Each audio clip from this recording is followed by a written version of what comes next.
एक अनुरोध है, एक जय घोष को जोर के बोलना है। भारत माता की धन्यवाद। आदरणीय रामकुमार जी हमारे विधायक इंद्री से पहले राज्यसभा के सदस्य रहे, 2 बार विधायक बनने का अवसर मिला और आपकी सेवा में है, आपके दुख सुख में है। आदर के योग हमारे वाइस चांसलर जी सुरेश कुमार मल्होत्रा जी, रजिस्ट्रार सुरेश सैनी जी, विजय कपूर जी जो किसान क्लब के अध्यक्ष हैं, और हमारे कमल सिंह जी जो अग्रेसिव प्रोग्रेसिव किसान हैं, और मैनपाल जी, और प्रिय प्यारे बच्चों और बहनों और भाइयों, आज पहला अवसर है स्थापना दिवस का और महाराणा प्रताप उद्यान विश्वविद्यालय करनाल का, इस पे मैं आपको सबको बहुत बहुत बधाई देता हूँ। धन्यवाद। अपना क्षेत्र जो है हिंदुस्तान कृषि प्रधान देश है और मैं समझता हूँ दुनिया के अंदर 200 प्लस देश है। अगर सारे देशों की एक बार 100 एकड़ जमीन छांट ले विश्व के अंदर, तो कल हिंदुस्तान के पास 30 एकड़ है, यानी कि दुनिया की सबसे फर्टाइल जमीन भारतवर्ष की है। और इसके साथ मौसम बहुत है यहाँ पर। देसी भाषा में कहते हैं भाई 3 ऋतुएं आती हैं, जिसमें चौमासा और उसके बाद फिर सर्दी फिर गर्मी, और हमारी फसलें भी 2 होती हैं। वैसे तो रबी और खरीफ कहते हैं, लेकिन हम कहते हैं साड़ी सोनी। साड़ी में गेहूँ आती है और सावणी में धान आता है, उसके साथ और भी फसलें हैं। कई बार हमारे को अपनी परंपरा के हिसाब से चीज जल्दी समझ में आ जाती है। और मुझे नहीं पता था मैं कृषि मंत्री बनूंगा और विधायक बनूंगा। मैं तो एक अक्सर गांव का रहने वाला, एक गांव में रहने वाला एक साधारण आदमी था। पहले तो पशु चराते थे जंगल में, घास नहीं था, कोई मशीन नहीं थी, कोई चारा नहीं काटते थे, बस जंगल में चला ले और बाड़े में मार दी, और फिर रात को 2 बजे फिर ले जाते थे उनको जंगल में। उसको पसर बोलते थे, भाई भैंसों की पसरें। और उसके बाद फिर गोरे में आके दार काट के घर दूध ले जाते थे। और खेती का जो सिस्टम था वो एक ही फसल हुआ करती थी अपने देश में, वो था मतलब बदवाड़ रखते थे और उस समय गिर दबा देते थे। ना तो टेबल था और ना खाद था, कुछ नहीं था। तो वो बदवाड़ की फसल हमारी बेरड़ बोली, मोटा मक्की बाजरा ज्वार, ये मोटी फसलें थी। और फिर देश के अंदर हमारे अंदर फूड प्रॉब्लम आई। देश में बंसीलाल जी का राज था, कुछ पुलिस वाले घर आए, ओके भाई कैसे आए, जो कहा क्यों लोगों रखी, क्यों कौन लगेगा, जो आपने क्यों ज्यादा रख दी, सरकार को दो। तो वो भी टाइम देखा भाई, अपने देश में फूड प्रॉब्लम का भी सामना किया। और देश में प्रधानमंत्री लाल बहादुर शास्त्री जी भी हुए, उन्होंने सोमवार का व्रत भी रखा भाई, एक टाइम के तो दाने बचाओ। व्रत का मतलब तो यही था, यानी कि देश के अंदर फूड प्रॉब्लम थी। लेकिन मैं यहाँ करनाल डीवी स्कूल का विद्यार्थी रहा हूँ, मेरे को एक बात याद है। तो उस समय इंदिरा गांधी जी प्रधानमंत्री थी, तो रेट बढ़ा है गेहूं का 50 पैसे क्विंटल, यानी कि रुपया नहीं। किसी पत्रकार ने पूछ लिया उससे, प्रधानमंत्री जी रेट तो थोड़ा है। वो कहने लगी एसेंशियल आइटम है, ये खाने के काम आता है। अब किसान बेचारा क्या करे, किसान सारी चीज तो जो एसेंशियल आइटम ही पैदा करता है।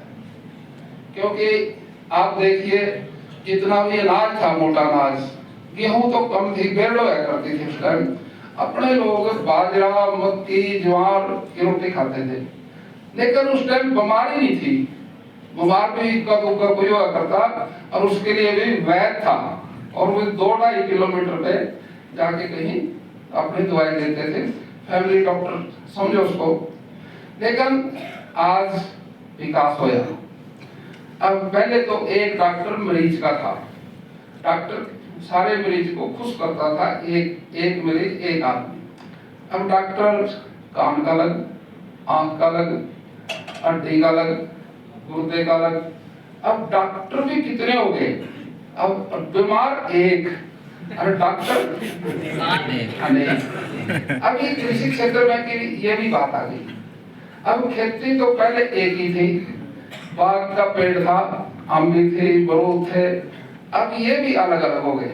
पशुपालन अलग हो गया, बागवानी अलग हो गई, एग्रीकल्चर का सिस्टम गेहूं का अलग हो गया। अब इसके अंदर भी बहुत बड़ी जगह है। हमारे देश की सबसे बड़ी बेरोजगारी कृषि क्षेत्र ही खत्म कर सकता है। इतना बड़ा दायरा हमारे देश के अंदर है कृषि क्षेत्र का, यहाँ सबसे ज्यादा बेरोजगारी दूर हो सकती है। अब साथियों, कृषि तो बहुत बड़ी चीज है। जैसे हमारे देश का डेमोक्रेसी सबसे बड़ा है ना, ऐसे कृषि क्षेत्र सबसे मजबूत और बड़ा है। अब कोरोना काल आया था, सारी चीजें फेल हो गई, तो क्या नहीं फेल होया, कृषि से भी हुई। तो इसलिए कृषि तो उत्तम है। हमारे यहाँ बुजुर्गों ने बहुत पहले एक बात कही थी, उत्तम खेती मध्यम व्यापार चाकरी भीखर नदान। ये बात किसने कही थी? ये पूर्वजों ने कही थी। खेती सबसे उत्तम है, लेकिन हमारे देश में खेती को पिछड़ गई।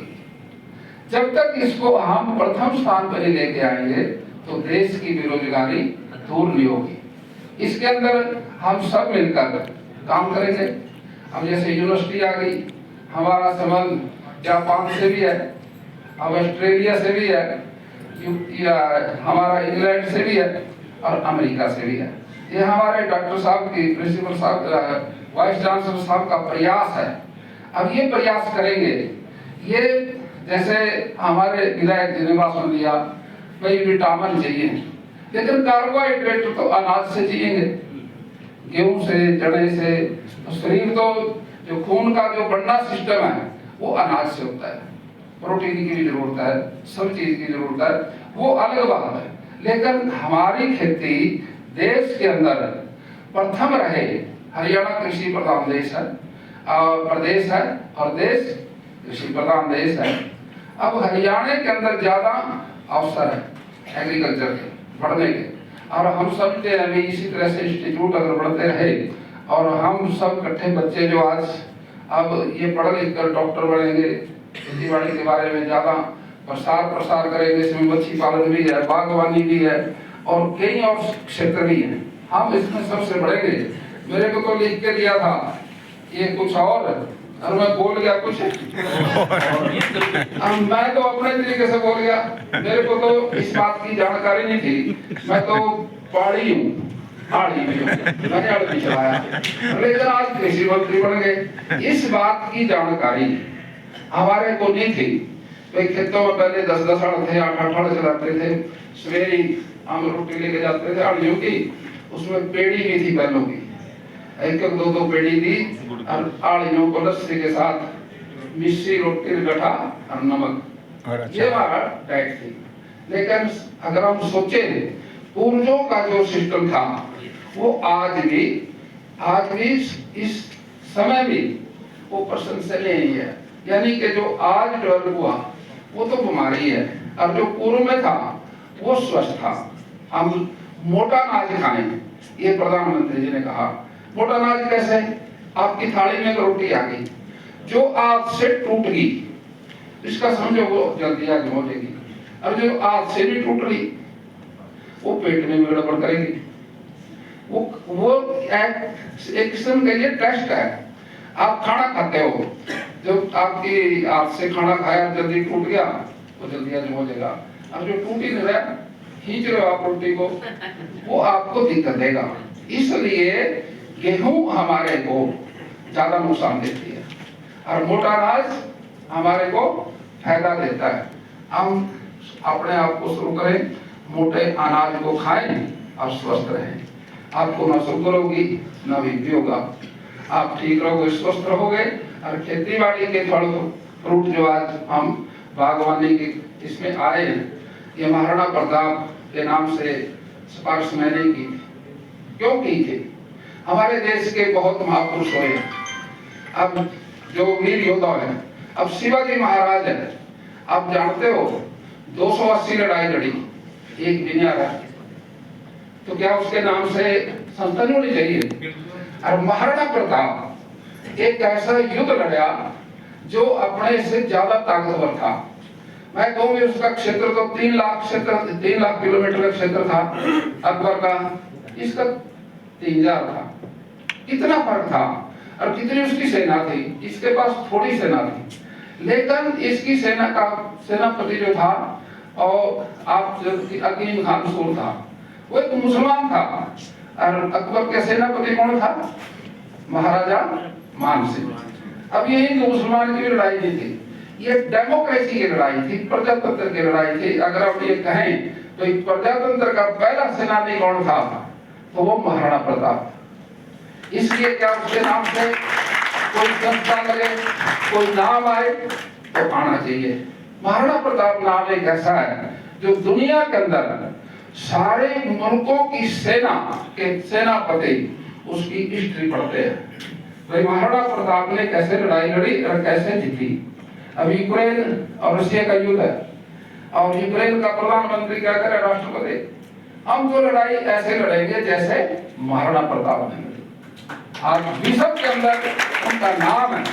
इसलिए भाइयों और साथियों, मैं आपसे कहना चाहूंगा भाई ये यूनिवर्सिटी है, ये अपने देश के लिए सबसे मॉडल बने, सबसे अच्छा बने। यहाँ के विद्यार्थियों को पढ़ते ही नौकरी मिले, कोई बेरोजगार ना रहे।